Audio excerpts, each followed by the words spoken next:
Wonderful. Well, good morning, everyone. Thank you so much for joining us for a trip to China with Jack Holmes. China is a cultural adventure for Westerners and history for immigrant Chinese. We're going to travel with Jack as he returns to places he visited over the past couple of decades. We're going to visit Hong Kong, Guangzhou, Shanghai, and the unforgettable Lijiang River near Yangshuo. I apologize I apologize for mispronunciations. I have trouble with all sorts of things. So Jack is a travel photographer, and he's the owner of Images from Near and Far at Western Avenue Studios in Lowell. A retired high school teacher, he previously served as the president of the Greater Lynn Photographic Association, as well as the gallery manager of the Loading Dock Gallery in Lowell. And he regularly gives armchair travel presentations to senior centers and libraries in the area. Again, want to thank the Friends of the Tewksbury Library for sponsoring. Also want to thank the libraries in Ashland, Clinton, and North Reading, the aforementioned North Reading, for helping promote today's program. So all 135 of us now, let's give a big virtual round of applause to Jack for joining us this morning. And Jack, you can take it away. Thanks so much. Thank you very much, Robert. I really appreciate that. Welcome, and thanks for tuning in and traveling to China with me. I've been a traveling photographer now for about a little over 6 decades. China and the U.S. mainland are about the same size and area, but the population of China is about 4 times that of the U.S., with it centered mostly on the east and the south of the country. Lines on this comparison map here show some of the routes over the past couple decades. My wife Meg and I first visited Hong Kong in '98, just after the British turned it over to China. 2001, Meg was on the Silk Road, and my son David and I were in Inner Mongolia doing some water research with Earthwatch. Several weeks in 2002, we were in Shanghai and then in Jinhua, and then a little bit of travel on the Yangshuo River. 2006 was an extended tour into China with friends on a private tour to a lot of selected places, including Yangshuo and Guangzhou. Between 2015 and 2018, we often visited David and family who were living in a suburb of Hong Kong. In November of 2019, we visited them in Guangzhou, where he was living and working. About these images that you'll see, images taken before 2006 were film and slides, and they were scanned into a digital format. After 2006, images are all digital. 2019, the 14-hour direct flights from Boston to Hong Kong on Cathay Pacific flew over the Canada and the Arctic, south of Beijing, Shanghai to Hong Kong. The old airport, Kai Tak, was in Victoria Harbour, attached to Kowloon. It was the 6th most difficult airport to fly into at that time, because it was a low altitude, no instrument approach over the harbor, and then there would be a sharp turn. From the left side of the plane, you could look into apartment windows in Kowloon. I recall descending the stairs from the plane onto the tarmac and then walking to the terminal. The aromas of garlic and ginger wafted from Kowloon. Sometimes I get that aroma and I'm back descending those stairs, looking over Victoria Peak, over the harbor, over Central, and over to Kowloon in the background. Notice the hazy skies that's characteristic of China at that time. View from the Star Ferry that runs between Central and Kowloon. There's a view from a pedestrian overpass. I really did like these double-decker trams that run in the city. These folks here are kind of ready for a rainy day.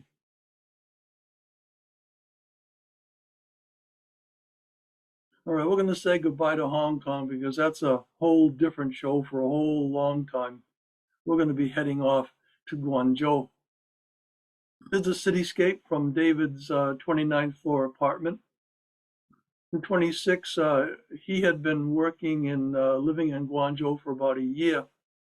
The name Canton is derived from a 16th century name used by Portuguese traders who were the first Westerners to trade there. Probably it's a misrepresentation of the region's name, Guangdong.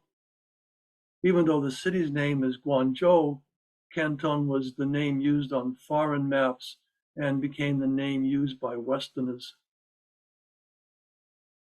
Zhujiang. Jiang means river. This is the Pearl River. At the top center is where David was living, near the Garden Hotel.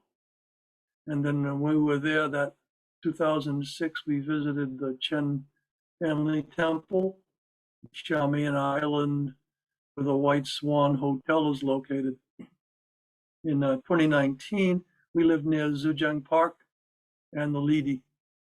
And we frequently walked the parkways along both sides of the river and the river in the river itself. This is David's neighborhood in the near the Garden Hotel. We saw 7-Elevens in many Asian cities, and it's relatively popular in China as well. Building exteriors here are utilitarian and not especially attractive. The interiors are where family decor is located. There's a downtown produce market being supplied. Notice these ramps that run in the city. Small scale street vending is very common all over the city. We walked for about 7 hours each day on a couple of days while David was at work. No rest for the weary with this chair, although I didn't see anybody resting on it. At a meat market, goat meat for sale.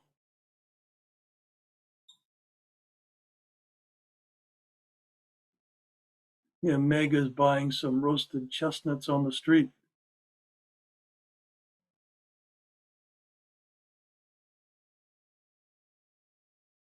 Note his hand scale here.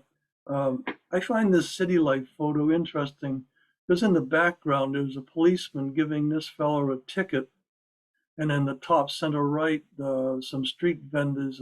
She looks rather tired. Beneath a pedestrian overpass, these fellows were making brooms. They used to sweep the sidewalks. We found the Chen family temple to visit as we were walking around. 2002, we had been in family temples near Jinhua, south of Shanghai.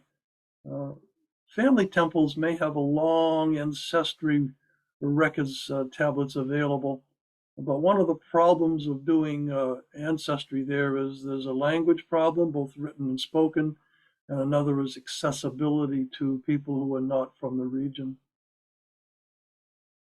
This particular temple had a lovely garden, but the skies were threatening rain that day, that particular late afternoon when we were there. After we left, the skies opened and turned monsoon torrents upon us. And soaked, we kind of ducked into a small store and bought umbrellas.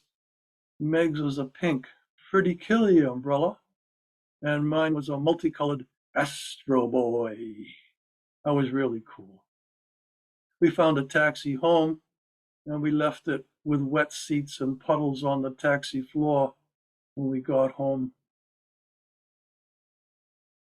Another day we walked to Xiamen Island. In the early 1900s, Meg's maternal grandparents were familiar with this particular church. We'll see more about it later as we go through. After the Opium Wars, the British and the French dug this canal to separate Xiamen and make it a defensible island Islands management was divided between them. Other countries had trade concessions on this new island. In 1892, the French completed Our Lady of Lourdes Church that we had already seen on the eastern part of Central Avenue, and the English built an Anglican chapel on the western part. The U.S. consulate is a small section here on Front Street. Now these east-west streets have different names. This is now called Shamian South, called Shamian Main, and called Shamian North. The north-south streets are numbered 1 through 5. If you notice the football ground here and the playground, the White Swan Hotel was built there in 1983. Church, when we were there, was closed in 2006. Outside of it, though, was an active wedding site, and also especially in the park that runs a length of Shamian Main, a lot of wedding photography takes place there. There are many statues in the park and on the island. This lone girl was playing with this statue in 2006. We're inside the White Swan Hotel. It was built in 1983 on Shamian South Street on the old football ground and park. This hotel became a temporary residence for American families who were awaiting paperwork to adopt Chinese babies. Since the consulate for doing the U.S. paperwork was nearby, it was a rather convenient location. With China's one-child policy in effect, the 90% of the adopted babies were females, and only 10% were males. Side streets near the hotel had small businesses servicing the needs of temporary resident new parents. Another view from David's 29th floor apartment after another late afternoon rainstorm. 13 years later, the population of Guangzhou had risen from 8 to 13 million, and the development expanded into the rural suburbs. This population, by the way, makes it about the size of New York and Los Angeles combined. Skies are much cleaner now than they were back in 2006, although you can see smays here on the horizon. Reduction of coal burning in factories and in housing has vastly cleaned the air.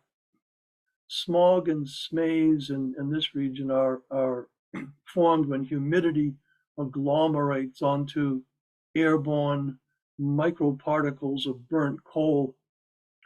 Additional humidity can be added, and noxious fumes dissolved in the water. The red-brownness of this smays is due to oxides of nitrogen from manufacturing. Since the Beijing Olympics of 2008, China has worked to reduce micro coal particles. Here we're in the park along the Pearl River. This is across from the housing complex where our son David and his family lived. Our landmarks were the Lidi Bridge and the Canton Tower, which was completed in 2010. 2 decades earlier, this was an undeveloped rural suburb. We're in a modern market near the complex. This is the vegetable sections here. And fruit sections here. These are not unlike those markets that we tend to see in Europe. Meat counter here with a freshwater fish tank. This is grandson Gabriel looking at the fish. Restaurant in the attached food court. One of the many cultural shocks of traveling in the Far East is the great change in spoken and written language. English is not commonly seen or heard away from tourist and expat neighborhoods. It's fortunate that here there were pictures on the menu so you could choose from, because this market is the next block over from the complex where Sir David and his family lived.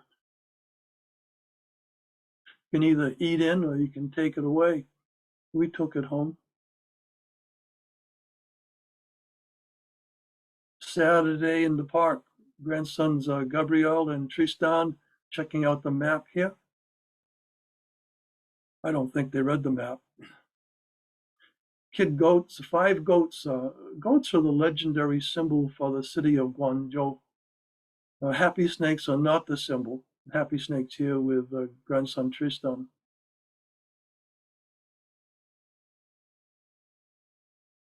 Playgrounds are large and well developed and plentiful in the cities of China and in Hong Kong as well. Grandkids here in the maze. Granddaughter Margot, Gabrielle, daughter-in-law Elise is making sure they don't get really lost. Parks, they're very nicely done parks, a lot of flowers. We're home again.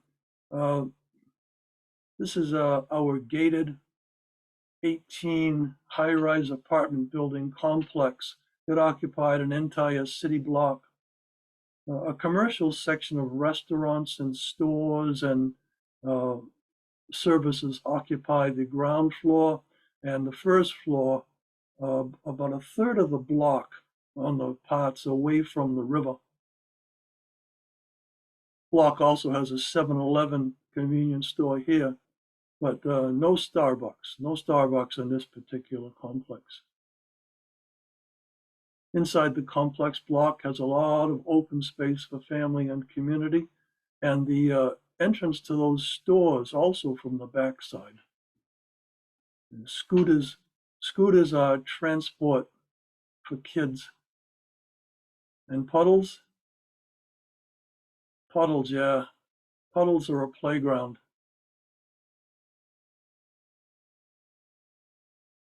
Okay, it's dinner time. Cooking at home is fine, and delivered takeout is quick, inexpensive, and very good. The sun down from our 15th floor apartment looking over the Pearl River. Count the construction cranes that you see on the horizon here in this building as development continues. Did you get 10? We're over the Lidi Bridge looking back. This is where our complex building David was in, this building here. And as we look left, we look down the Pearl River towards the city center.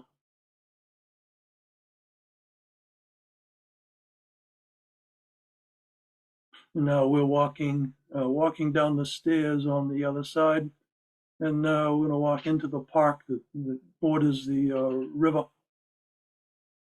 A lot of statues in this particular park, well maintained, very popular.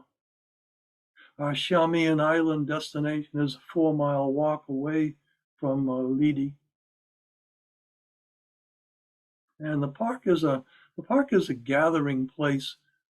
Under one of the bridges over the Pearl, people gather here to do ballroom dancing. And they come dressed to dance. Now, the recorded music is doing, I think, pretty much a swing jazz in this particular bridge. This bridge here is a different bridge, and they had some dancing here and other activities as well. And the music was much more rhythmic, much more modern. Nearby, along the walkway, calligraphy. He was doing this with a water brush. And these folks are doing a cappella singing. I think she's going to be next, but they're on stage now. She's singing accompanied by this ancient Chinese music instrument called the erhu. Some folks in the background. These folks are doing Tai Chi. Meg teaches Tai Chi, so we needed to take this photograph. And this gentleman doing martial arts fan.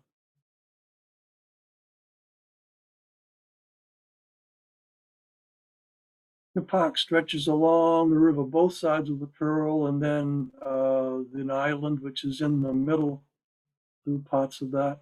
Well tended, well maintained. You can tell it here in the background as we're walking on the park in the park. Going over a small bridge. Again, these ramps are conveniently built on stairways so that wheeled vehicles, bikes and prams can quickly, easily go over it. Rental bikes are very common. These colored bikes, they have a payment app on your phone, so it's easy to get them, use them. Contrasting architecture here. The old building in the front is actually a small temple. Incense burn up there. Outside of high-rise business offices, there was a section for food delivery. Digital payment was made when you're ordering, and then within a short period of time, the food is delivered downstairs, and you have to come down and retrieve it. They don't go into the building. Restaurant lunch, you can do that too. You need a picture, or you need a knowledgeable companion. David here is ordering for us on the menu. In 2006, we had stopped at one of these restaurants for lunch. We had no Cantonese language, but they did have a picture menu. We did struggle with that picture menu, but we did not go hungry. Dim sum, tasty and quick. Digital payment app on your phone is preferred, although they will take cash or credit card if you have to do that. We're approaching Xiamen Island through the trees here. The bridge goes over the Pearl River. And this approach goes by an official building. This is probably the custom house that dates back to the 1800s. Move on. This policeman was sending a message to this young couple, people watching him. We're on Xiamen Island. The island, Chinese characters on the left side of this sign and English on the right, because this is a tourist site. We approached from the French bridge, which came from near the custom house. Here's a photo tip when you're doing travel photography. An important part of composition is people with gesture. My camera is carried in a sling pack, and it's set for shooting at a moment's notice. It takes less than 15 seconds to take it out, turn it on, get the shot. And then if I want to continue shooting, I can, but I have the gesture. Inside the White Swan Hotel, no more babies now. People posing for photographs, though, in the gardens in the hotel. Again, the old French church. 2006, it was closed, but it's open. It was open when we were there now. And still on the main street, a lot of wedding photography still takes place. This group of touring ladies in the background, dressed for touring they were. They took a break from touring. You notice while they're dressed, most of them have comfortable walking sneakers on. Outside in the park, a lady approached.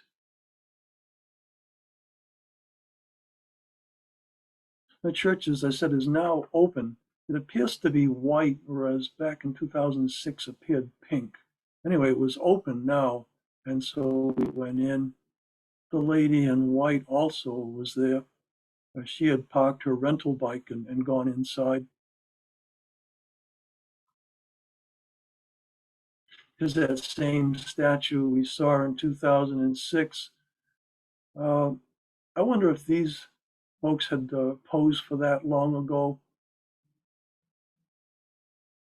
Meg, the librarian, visiting one of her favorite statues.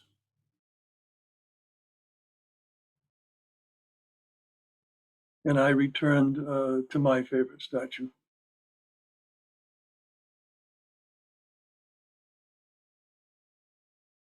Where the old U.S. consulate was located, there is a statue that kind of reflects the history of 19th century Xiamen trading. Oh, Starbucks. Starbucks is there now. Not at our complex, but it's here on Xiamen. We're leaving Xiamen and we're heading home. We passed through another park near the Pearl River. 2019 is the 70th anniversary of Communist China's formation. And this is an edited sign that I found in the display. Read it carefully. I know you can't read the Mandarin probably, but certainly you can read the English.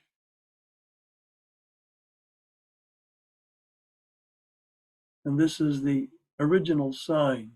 You notice the difference? It's all point of view, I think. Sunset in Zhejiang Park near home.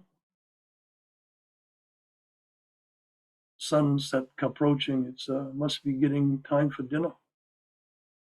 All right, we're off to Shanghai. The Oriental Pearl Tower in Pudong was built in 1995. This is across from the Bund in Shanghai. 2002, we stayed at the YMCA Hotel near People's Park and Nanjing Road.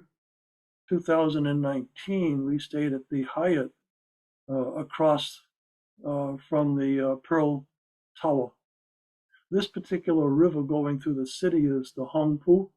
It is a side stream for the Yangshuo River, which goes around the other side of Pudong. It's a view from our room at the Metropolo YMCA Hotel.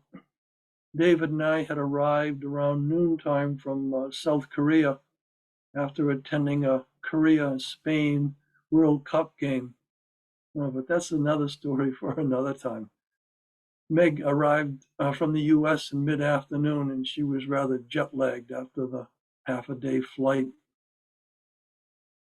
This hutong was across the street from the YMCA Hotel.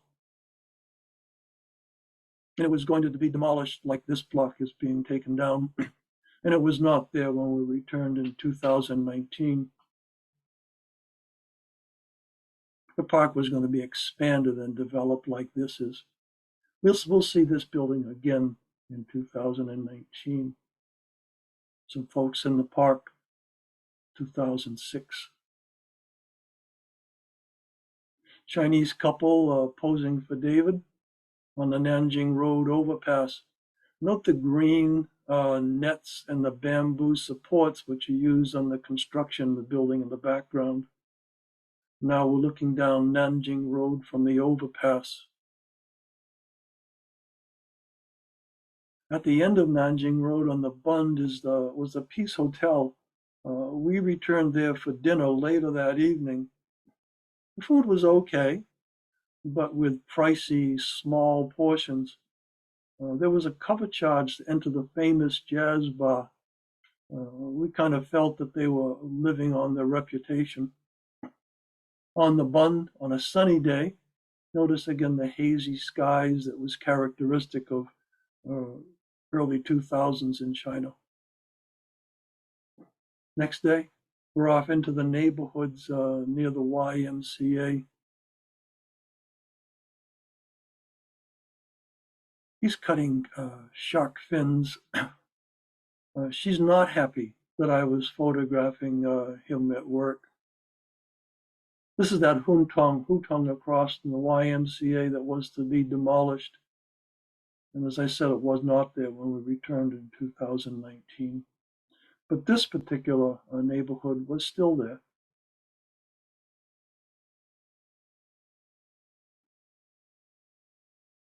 these older photographs do have a look of being old scenes. Son David here photographing a cat that was behind this display in a local market. These small watermelons called shigua were on display, are very tasty. We ate a lot of it the year before when we were in the west of China.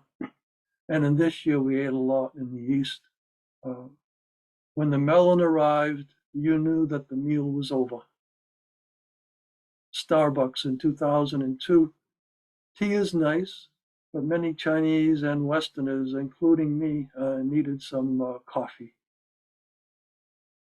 Clear skies and the expanded Pudong skyline across the Hongpao. This view from the Waibado Bridge over Suju Creek. This bridge was normally called the Garden Bridge back by the English. Some maps still have it that way. Note these locks here, which separate the creek from the river in the background. And note this monument here we see on the right side of the image. It is the monument to the people's heroes, and it's lit red at night. It was completed in 1993, same kind of era that the Pearl Tower was. At night view over the river, the cruise going on the river. Most of these Art Deco buildings were built in the early 1900s. It's colorful and crowded on the Bund at night. The venerable Hong Kong Shanghai Bank, commonly called HSBC, is the center with a dome, and this was the custom house here with the clock tower. I don't know what that other tower is. Here we go, 3 generations of Holmes gents. Any photograph with me in it was taken by Meg. Here's a long exposure. Waibado Bridge over the Suju Creek. I brought a tripod to do a lot of this photography, for this exposure photography. And this was the bridge. It was built in 1907. It's going to take us back to our hotel on the other side. Sunrise from the Hyatt hotel window. Sun's up. And this branch of the Yangshuo is a very busy branch. And it's not the cleanest of the branches either, I would say. Breakfast snack plate here from the buffet.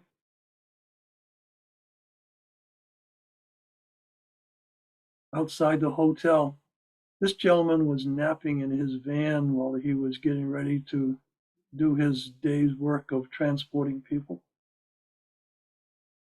Off we go into the Hongkou neighborhood near the hotel. The neighborhoods like this are threatened by development because they are near the Bund. I have yet to determine what the name of this Art Deco building with the crown is. If you know, enter into the comments or the questions. Look into the Hutong.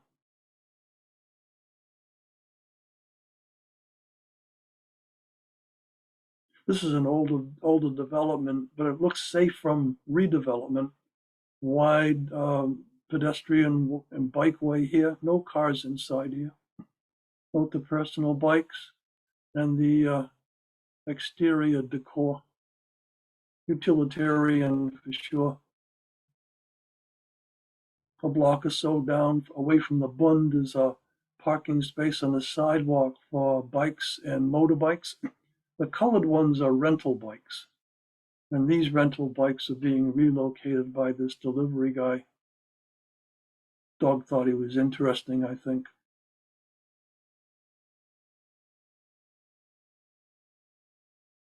Ready for rent here along Shanxi Road. There's some private vehicles in here as well, but the colored ones are rental bikes. Returning to People's Park near the old YMCA Hotel. Nanjing Road is down on this side down here. Park is greatly expanded, and we saw this building back in 2000 and a lot more quiet space in the park than there was at that particular time. Lovely gardens in the park as well. It's a common sight at this is on the edge of the park. These tables are for game playing, mahjong and cards especially. Here they're playing cards. She was the only woman that we saw playing cards that day when we were there. Interesting that typically these game tables have spectators, and it's not uncommon for them to vicariously play this particular person's cards, and then sometimes there are audible reactions when the game is played. All right, we're leaving the park, crossing the street, heading back towards the Bund area. These 5 folks are in traditional dress,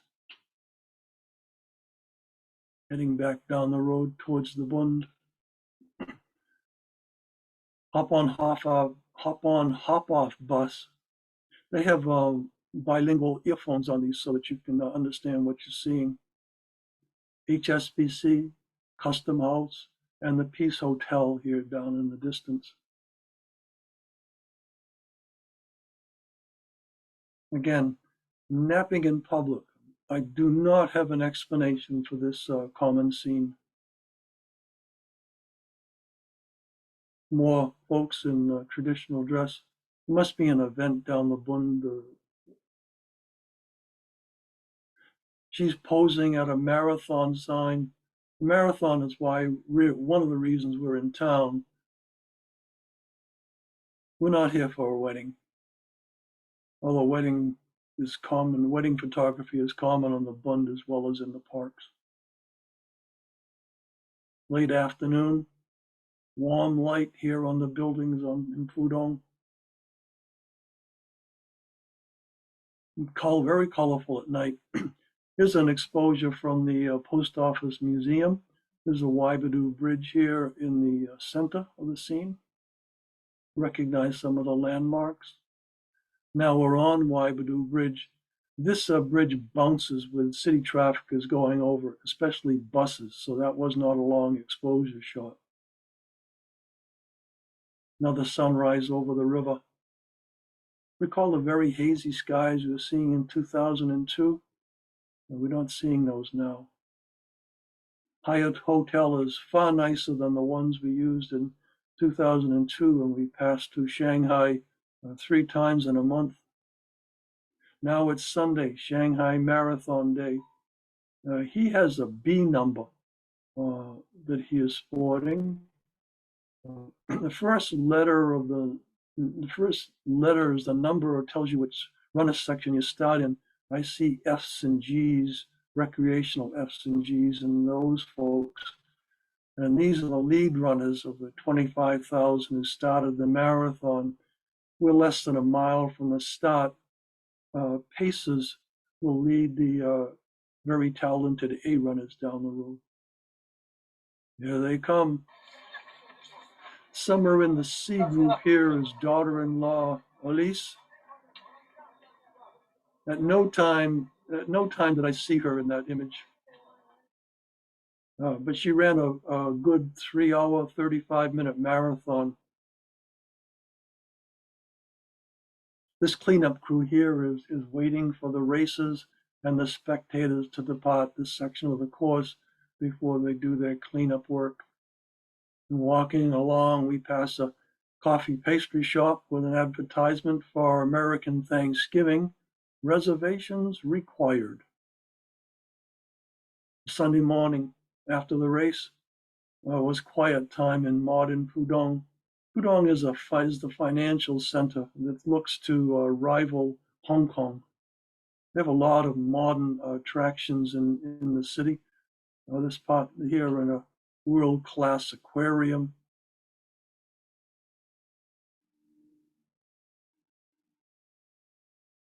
We also had penguins. These are Southern Hemisphere penguins. I don't think they're from Antarctica. Probably African or New Zealand penguins. Had an amazing jellyfish display, about 6 or 7 tanks. Here there are visions from 2 of those tanks. Outside, it was time for some dumplings outside near the Pearl Tower.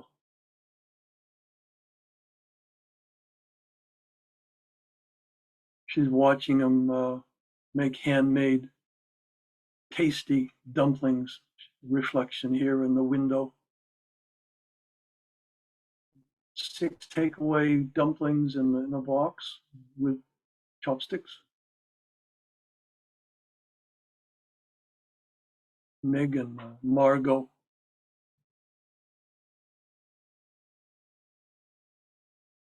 Margot's going to have some.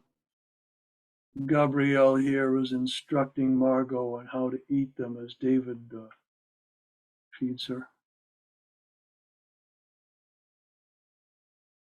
Back into Guangzhou from the airport for a typical week of kids at school and David at work. At the Friday at the end of the week, we're at the train station. Many others are at the train station as well.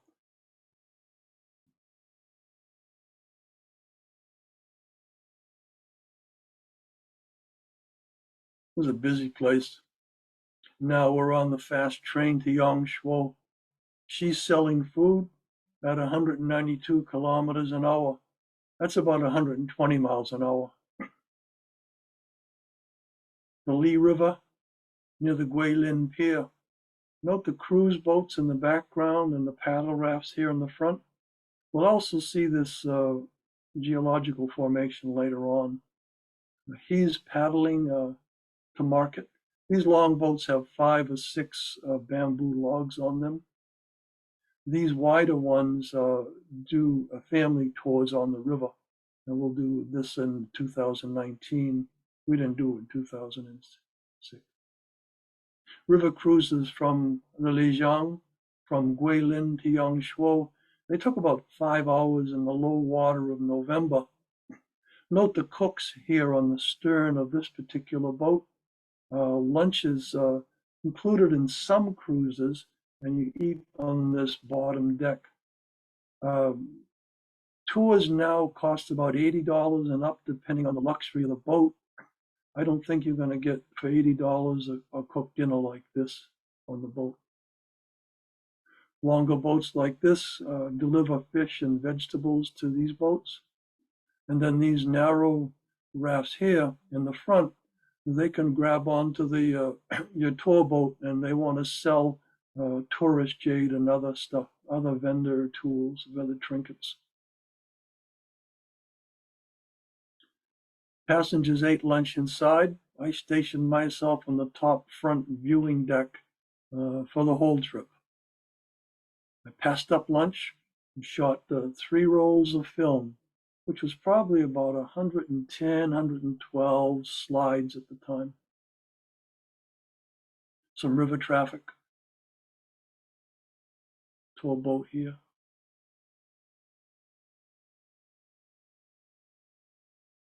I waited for those boats to get out of sight before I shot this. This is one of my favorite shots of this whole particular Lijiang cruise. In November, the river is very low. Here you can see water buffalo that were used in the rice fields. You can scale of this from these animals. This is a small boat tour that had stopped for lunch on the banks. $80 might give you this kind of boat. Some more local river traffic.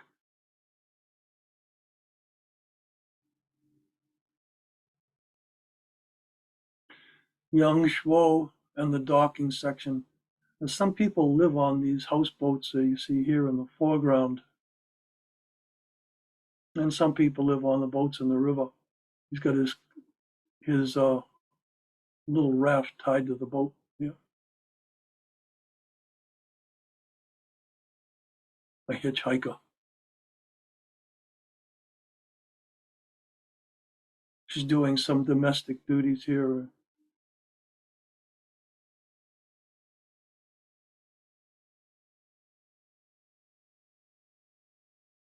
View from the docking section, just below Yangshuo. Here's a Japanese watercolor painter who was working. Remember shooting gestures? West Street leads from the docking towards Uptown. 2006 definitely is some English here as it was a tourist town. Underneath the Red Star Pizza flag is the International Youth Hostel entrance. Notice a lot of these signs have English on them. At the top of West Street, local shops, rental bikes.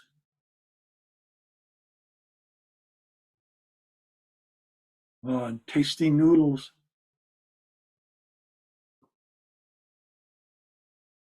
Dumplings are inside these baskets, ready to be served up. A couple of fellows playing a board game. I don't know if this is chess or checkers.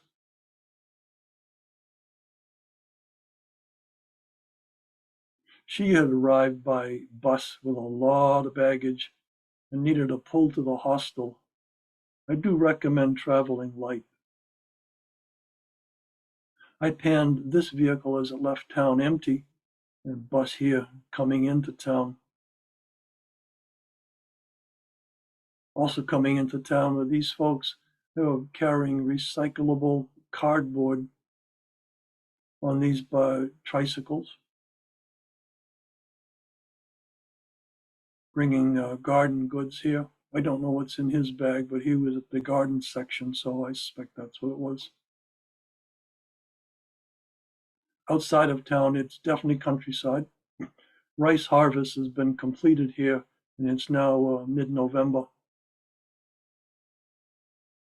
Moon Mountain here in the background. We had seen this on the other side in Guilin in the distance. We're in the village. Notice the adobe brick buildings that you see here. School group passing by on bicycle. Passing by this home. Not well to do at that particular time. This fellow is doing fish preparation. Doesn't look too happy. I don't know if it was our group or the bicycle kids. Long, narrow bamboo rafts were used for these lagoon tours. These are the wider ones with the seats. And we float past local vendors selling snacks and souvenirs. We float into a lagoon, opened into a broad, quiet water scene.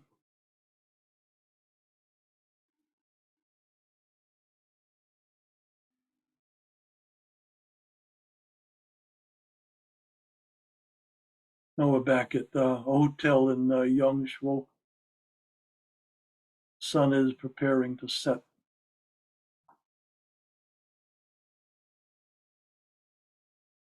We're near the boat dock now. Notice the tour boat way out here in the back. Now downtown is quite busy. This is the same kind of vehicle we saw in 2006, and now there's a lot more motorbikes and cars. At that time earlier, it was mostly more bicycles. At the top of West Street here, still very, very active. Another one of those wheel lines on the bridge. Grandsons here found this as an interesting playground. I wonder what he was thinking.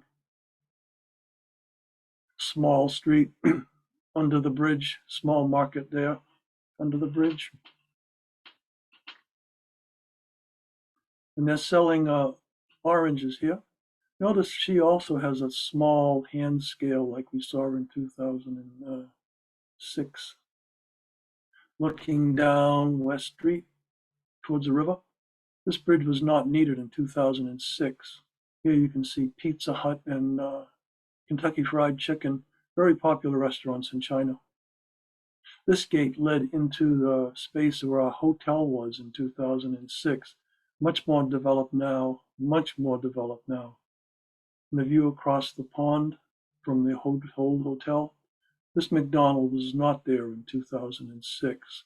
Now these are all the pedestrian walkways. Walking along some of those pedestrian streets, grandkids found the sweet shop with this display. And nearby was a guide who was waiting for his group to come out of this, I'm not sure what it was, a restaurant, I think. Evening in downtown Yangshuo.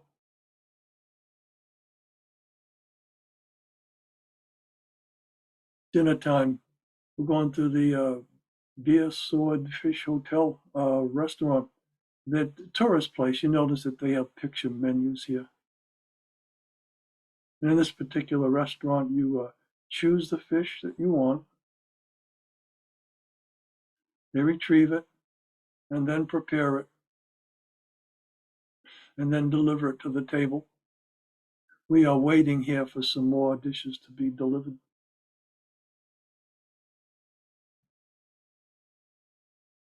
Outside, some street food. I think this is jackfruit.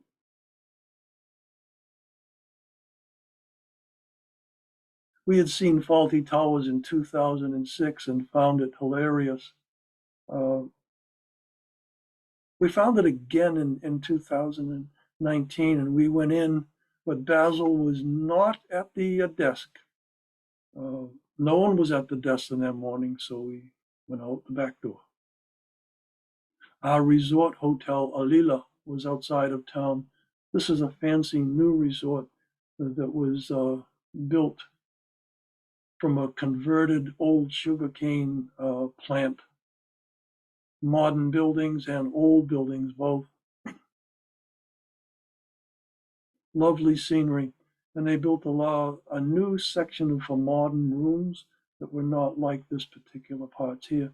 These older pieces of building had interesting visiting sections and restaurants and amenities for family. Here was a reflecting pool.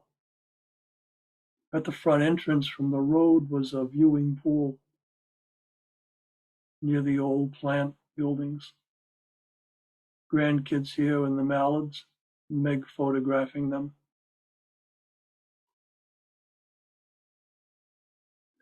Other unscripted activities as well here at the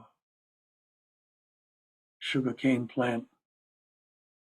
While I was shooting a self-portrait, an abstract self-portrait in a reflecting thing. There's a view here over the pool out towards the karsts in the background. This is actually over a cliff. Early morning Tai Chi lessons, sessions, Meg and two other visitors. Meg teaches Tai Chi, and so she and the instructor shared some time together.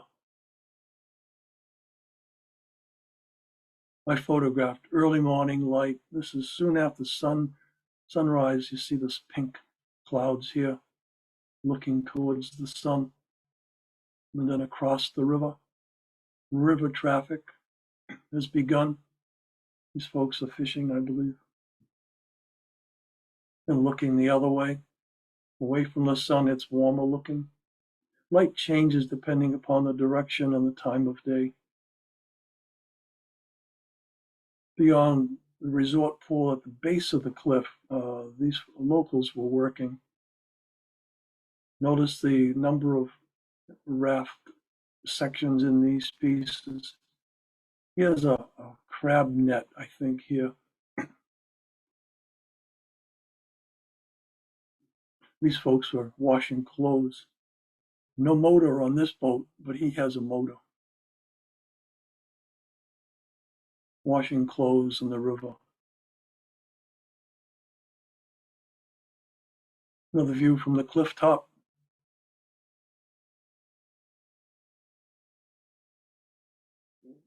Through the bamboo.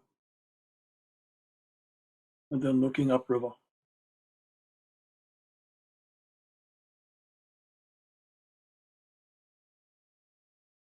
Most rafts now have motors. They also have paddles, but pretty much all of them have motors now.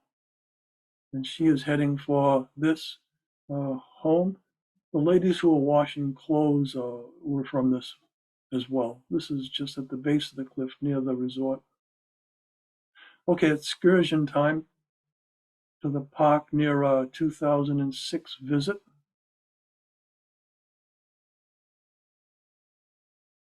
Read the sign. I don't know what no block up means, but he's ready. He's ready. Translations of signs are sometimes interesting. Gardens still growing here in mid-November along the river. And that small village where we saw the kids on bicycles has significantly grown since our last visit. Didn't notice a lot of adobe brick. Caves at these limestone karsts. This is the butterfly cave. And stalactites and stalagmites in the lake was illuminated by gaudy lights, which are very popular now. 2006, when we visited a more subdued reed flute cave, I sat on the walkway here to steady this camera so this was not jiggly. Late afternoon, good time to do those small boat cruises. These are the kind of boats we saw in 2006 in Guilin. Here's some of our family returning.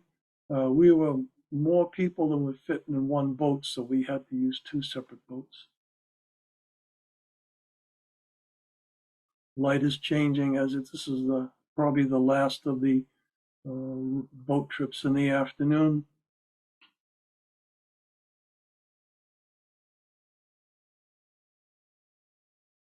You see, it's a few hours before the sunset. Sun going down behind the karsts. Haze. Boats returning. At the base of the resort cliff, this is a working cormorant fisherman. You can see the night lights and the birds. His kit. Anyway, he saw us returning and decided it was time to offer us a photo op that we had passed up back in 2006.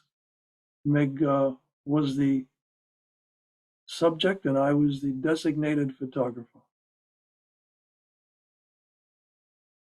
Late in the afternoon, looking upriver. After dinner, we went to Impressions of Sanjilu light show. This production is created by Zhang Yimu, who directed the shows for the Beijing Olympics in 2008. And I believe he also did the shows for the Winter Olympics as well. His first show was done in 2004. We attended 2 years later, and then again in 2019. Tickets now cost begin at $30 for this 90-minute show.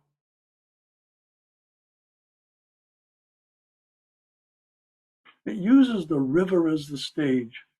Floating platforms, boats, singers, and lights. Is an absolutely unforgettable show. Notice the cell phones here in the audience, all trying to take a very difficult photograph.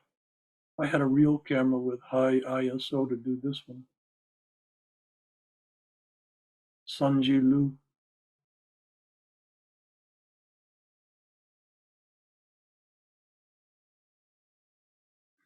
Sunday afternoon, we're back at the train station. We're going to catch the fast train back to Guangzhou.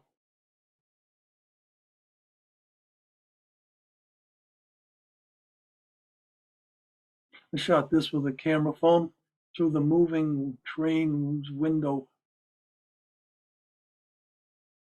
Guangzhou, back in Guangzhou. We're heading back down through the park along the Pearl. Remember, scooters are kids' transport.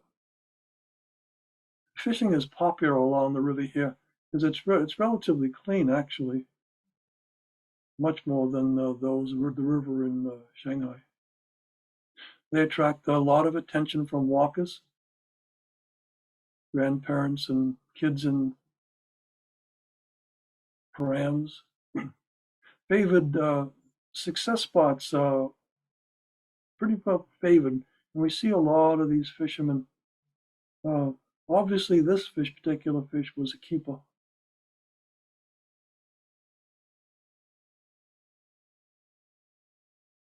That's the fisherman's bike with his kit. Leedy Bridge in the background. Oh, it's Thanksgiving Day, Thanksgiving evening, dinner time. Because the next afternoon we are going to begin the home trek.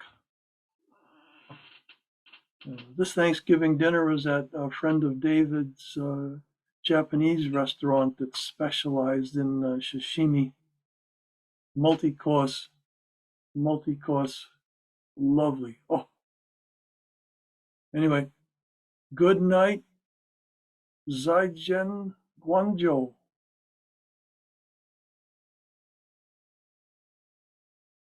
We're flying back over Canada towards Boston.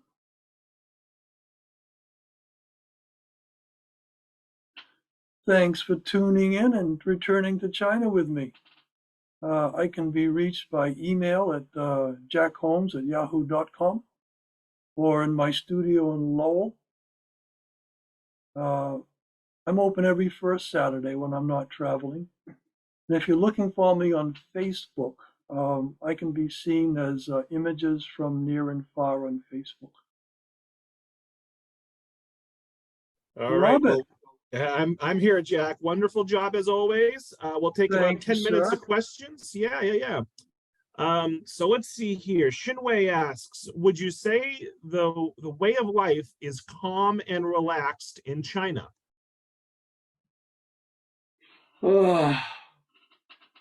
As a tourist, I did not feel a lot of stress. Up until 2019, I expect since 2019, when COVID started, things changed dramatically. And I have to say, I'm not going to be returning anytime soon. I think there's some issues with governance. No, I'm not returning to China soon. Hong Kong might be okay, but no, I think that's it. I didn't feel pressured or on it. It's a different lifestyle. As I say, there's a culture shock. 2006, we were watching CNN, and a story about a mine cave-in China came on. It was on for 10 seconds and the screen went black. And it was gone for over 2 minutes. So they were censoring it then. Now you don't even see CNN World. Nothing on China comes up. So it's difficult now. An anonymous attendee asks, is the Canton Tower an office building or residential? Canton Tower, I think, is business. The office buildings are not residential, but an awful lot of the residential buildings are high-rise buildings. So a building being 30 stories high is not uncommon. Right. David's first apartment was on the 29th floor of a 30-floor building, and his most recent one in Guangzhou was on the 15th floor of a, 17, 18 floors. Another anonymous attendee writes, your presentations are always very impressive. It is a gift you share with us. Thank you. Any escorted tour groups you recommend for land tours or riverboat tours? I don't have any recommendations for those. Every time we've been there, it's been with people that we knew. even in 2006, and my wife Megan, her friends employed a guide that they knew from 2002. And so our private tour was a private tour. Mhm. I think if you look for reputable groups that you know, they're going to be doing a fine job of keeping you comfortable and entertained. So I don't have any particular ones to recommend. But unless you have language, I mean Mandarin, written and or spoken, you will probably have difficulty in China if you don't have somebody with language to guide you. So I do recommend going with somebody. Do you know why the mountains in China are so differently shaped from the ones that we're familiar with? Yes, these are called karsts, Karst, and they're limestone formations. Um, if you look at the top, of these buildings here, top of the thing, at one particular point, that would have been the top of the land. Everything has eroded away to take away the extra land, if you will. And these limestone also have caverns in them, stalactites and stalagmites, much like you might find at Mammoth Cave in Kentucky. These karsts are also, you see, in Kowloon Bay in Vietnam. There are some other places in the world that have these kind of formations, but they're limestone. Carolyn asks, is the street food safe to eat? Absolutely. The issue is not whether it's safe to eat. The issue is whether your gut biome is able to handle the different things. It's probably not a good idea to be drinking water which has not been boiled or which is not in a container. I would definitely stay away from ice and drinks. And most people stay away from lettuce. There are stories of old travelers who would go into places like this, and they would begin inoculating themselves from the biome, if you will, by first having a tiny bit of fresh vegetable the size of a fingernail, then over time increasing the size and eventually being able to eat everything. But if you're only there for a week or two, it's best to be safe. 2006, 2002, we was with some people who routinely ate Pepto-Bismol as a prophylactic against gut problems, and they were careful about what they eat, and they never got anything. 2002, when David and I were in Inner Mongolia, the people we were with recommended garlic. We had garlic 3 meals a day in all forms, raw, pickled, cooked. And those of us who ate the garlic never got sick. One woman who did not eat the garlic did get sick. Is that coincidence? I don't know. Anonymous attendee says, I spent 6 weeks in China back in 1983 with a people-to-people exchange program. It's remarkable to see the many developments, including those in modern fashion, building, and transportation. Amazing photos, Jack. Thank you. Thank you. An anonymous attendee wants to know if you've ever been to Beijing. Yes, we've been to Beijing, been through it a couple times. When David and I were in Inner Mongolia, we entered and exited through Beijing, but I haven't spent a lot of time in Beijing. We did go to the Great Wall near there on Meg's tour. So, Jack, speaking of David, Pat wants to know, does your son and family still live there? He works for New Balance shoes, and in 2020 he was they were on vacation in Vietnam when Wuhan exploded. And it was decided that they would not go back to China. Instead, they moved to their home in the south of France. He has since returned to the Far East. They're now living in Vietnam, and I think this week he's going to be going into China on business again, back into Guangzhou. Do you feel the presence of communism as you travel? That's a hard thing. I'm not sure what the presence of communism mean. The sign I showed that talked about some aspects of socialism, communism, socialism, the same things that we experience. I will say that you do have a strong sense of being monitored and censored. I had that sense of things, but other than that, I didn't really have any issues with it. Their version of communism tends to be capitalistic communism, um, which made for a very big growth in the middle class since say probably 2 decades, 3 decades ago. But I All don't right, I so don't know. Jack, I'm going to read some comments and then we'll circle back with a final question. Okay. So Ann says, this was the best travel talk I've ever attended for the excellence of the photography and the interesting shots and for the content of the talk. Really enjoy learning about the people and activities, not just the architecture. Jan says, stunning photography, Jack. Wow, amazing visuals and dialogue for us participants. Thank you, and thank to the Friends of the Library. Lisa points out that the board game that you photographed was Weiqi, I'm probably mispronouncing, Waichi, which is Chinese chess. We have someone saying, thank you for an interesting talk. Thank you, wonderful photos. I really love that you captured everyday life throughout your trip. Thank you very much for taking us with you.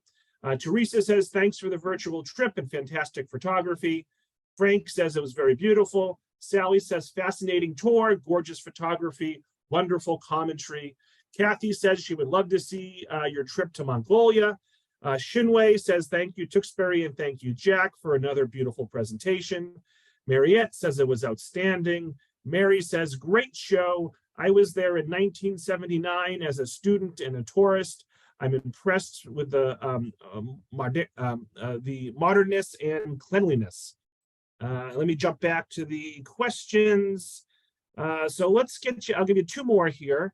Let's see, I want to make them good. So Elaine says the cities were quite different than the more rural areas, yet in your pictures, the people in each group appeared happy and content. Did you find that to be true? Yes, yes. They understand what's allowed and what's not allowed. Cultural shock for Westerners coming there, they might feel oppressive. It's a matter of getting used to what is allowed and what is not allowed, what is okay and what isn't okay. I didn't feel the censorship on the media was what bothered me. I couldn't get Facebook. I couldn't see CNN, for example. So yeah, there is that. Yeah. So lots of questions we didn't get to. I do apologize for folks. The last one I'm going to ask you, Teresa wants to know, what are you going on, or I guess, where are you going on your next travel adventure? In mid-April, Meg and I will be going to Southwest France. Jeff, the traveling librarian, was there a while back. We're kind of going back to some of that region, but with a different purpose. After that, we'll be going into Portugal. I have a photographic exhibit hanging as part of an international photography exhibit near Porto in Portugal. We'll be there for that in May. And then we'll do a little bit more in more northern Portugal before we come back. And Jack, Jack's going to be back with us actually fairly soon, Jack. I think in 3 weeks, Tuesday, March 21st at 10:30. And you're taking us to England. What exactly are we doing in England, Jack? Well, we'll be hiking along Hadrian's Wall, which goes from the North Sea to the Irish Sea, some 90 miles. We do a little bit of exploration of Roman culture there that dates back to 2,000 years, really. All right. Well, looking forward to that. We've got lots of great armchair travel presentations coming up. Look for an email from me later today with the recording, the feedback survey, and more information about those talks. So Jack, let's give Jack another big virtual round of applause. Thanks so much, Jack. And we'll see you in a few weeks. Thank you, Robert. Take care, everybody. We'll see you. All right. Thank you all. Have a great day. Bye-bye.